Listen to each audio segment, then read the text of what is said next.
Jai Mahamaya Ki Jai, Bole Baba Ki Jai.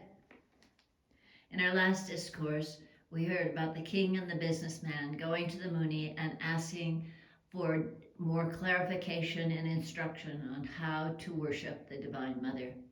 Now we'll move on to chapter 35. Vedavyasa said, O king, hearing thus the Rishi's words, the king Sumatha and the businessman Samadhi, who were very distressed in their minds, became very much comforted and bowed down to the Muni with great humility and modesty. Their eyes expressed their gladness, and their hearts were filled with loving devotion. Both of them, clever in speaking and calm and quiet temper, began to address him with their folded hands. O Muni, we are passing our days in a very humble and distressed spot. We are today purified by your good words, just as the country was rendered pure by the Bhagavatam when he brought down the river Ganges here. The saints, adorned with purely good qualities, are incessantly engaged in doing good to others, and how the people can be made happy. O intelligent one, surely we have come to this auspicious ashram owing to our past good deeds, and all of our miseries are therefore brought to their end today. There are good many persons that roam in this world for their selfish ends. Very few there exist like you, who are always ready to do good to others.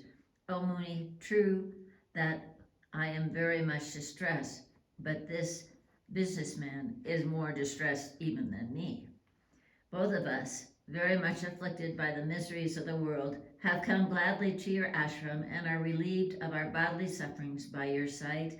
And now, hearing your words, we are relieved also of our mental pain and sufferings. O Muni, we are very much blessed, and our objects have been gained by your nectar-like words. O thou, the ocean of mercy, you have purified us out of your unbounded mercy. We are quite tired of this world. Knowing this, do you lead us beyond this world by holding our hands and by initiating us with mantrams. O best of Munis, we will first of all practice a very hard tapasya, asceticism, and worship the Divine Mother, the awarder of happiness. Then, seeing her, we will go to our respective abodes.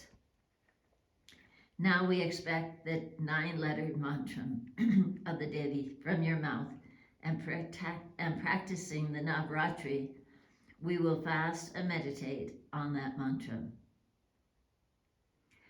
Vedavyasa said, O king, when the king and the businessman prayed thus to the Muni, the best of the Munis, he gave him this auspicious mantra with its bij and as well what is to be meditated upon. On getting the mantra, they welcomed the Muni with his permission, went to the holy bank of the river. Both of them were of delicate frames, and both of them were fully determined. They went to a very solitary place and selected their place and took their seats there. There they spent 1 month in repeating silently the mantra and enchanting the 3 glorious deeds of the Chandipat. In this short period of 1 month, they became very much attached to the lotus feet of the Divine Mother, and their minds were also much pacified. They attended to no other business, only they used to go to the Muni once a day, and bowing down before him, they returned to their own seat of kusa grass and gave themselves up to the meditation of the Devi, and always repeated silently her mantrams. O king, 1 year thus passed. They then abstained from taking fruits and subsisted on the leaves of trees. Thus engaged in meditation and asceticism, they passed away another year, sustaining themselves on dry leaves only. When the 2 years thus passed, they got in their dream the beautiful vision of the goddess Bhagavati.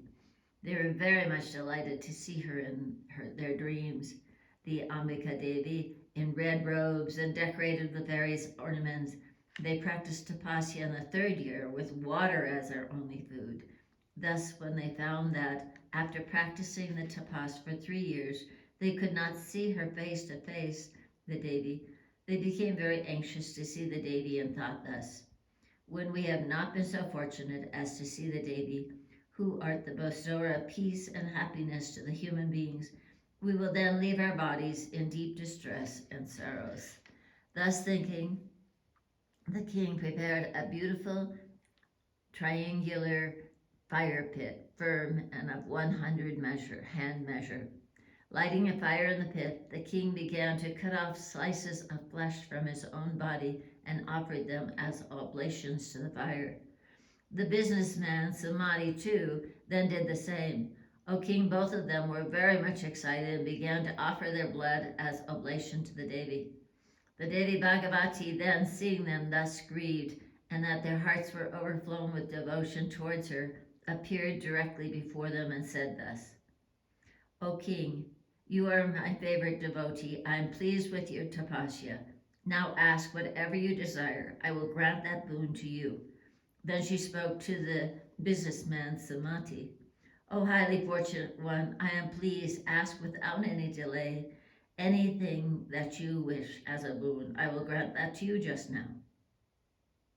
Hearing thus the words of Devi, the king Saratha was very much delighted and said thus: O Devi, grant me this boon, that I be able today to conquer my enemies with my own power, and that I may remain in my kingdom. The Devi then spoke to him: O king, go to your own abode. Your enemies are now enfeebled and will certainly be defeated. O fortunate one, your ministers will all come and prostrate themselves before your feet and will be obedient to you. You can now go back to your city and govern your subjects happily. O king, thus reign for 10,000 years over your widely extended dominion. Then when you quit your body, you will again be born from Surya and be known widely as Sarbarni Manu. The pure-natured businessman said with folded hands: O Devi, I have nothing to do with house, sons, nor wealth. O mother, the house, wealth, and sons, all these are so many sources of bondage to this world and are very transitory like dreams. Therefore, give me knowledge so that my ties to this world be cut asunder. Persons who are devoid of world, the wise never prefer this samsara, therefore they can cross this world. Hearing this, the Divine Mother said to the businessman that stood in front of her thus: O Samadhi, no doubt you will acquire knowledge. Thus granting boons to them, the Devi then and there disappeared. After the Devi had disappeared, the king bowed down to the Muni, mounted on his horse, and expressed a desire to go back to his kingdom. Just at that time, all the ministers and subjects came humbly before him, bowed down to him, and standing before him with folded hands said: O king, your enemies all have acted very sinfully, hence they were all slain in battle. You please come now and remain in your city free from any enemies and governing your subjects. The king, hearing thus, bowed down to the Muni with his permission, started toward his kingdom, surrounded by his ministers. On regaining his kingdom, wife, relatives, and kinsmen, he began to enjoy the sea-girt earth. On the other hand, the businessman was illuminated with a spiritual knowledge, and all of his connections and attachments became completely severed, because free from all bondages. He became liberated in this lifetime and traveled always from one place of pilgrimage to another, and passed away his time in singing the glorious deeds of the Devi. Thus I have described to you the most wonderful character of the Devi, what fruits were obtained by the king and the businessman on their worshipping her, how the demons were killed by her, and about her auspicious appearance on this earth. Oh, such is the glory of the Devi, the Divine Mother, leading to fearlessness amongst her devotees. The mortals who hear constantly this excellent, pure narrative of the Devi Bhagavati get truly all the best and wonderful pleasures of this world. No doubt anybody who hears this wonderful incident will obtain knowledge, liberation, fame, happiness, and purity. The essence of all religions lies in this narration, therefore it leads, above all, to Dharma, Artha, Kama, and Moksha, which is religion, wealth, desire, and final liberation. It grants all desires to human beings. The Maharishi Vedavyasa, the son of Satyavati, versed in all the departments of knowledge, asked by the king Janamejaya, narrated to him this divine Leela. The character of Chandika, the killing of the demon Sumba, were thus narrated by the merciful Muni Vedavyasa. And Sutta said, O Munis, I too have now described to you the main points of this Purana. Here ends the 5th book.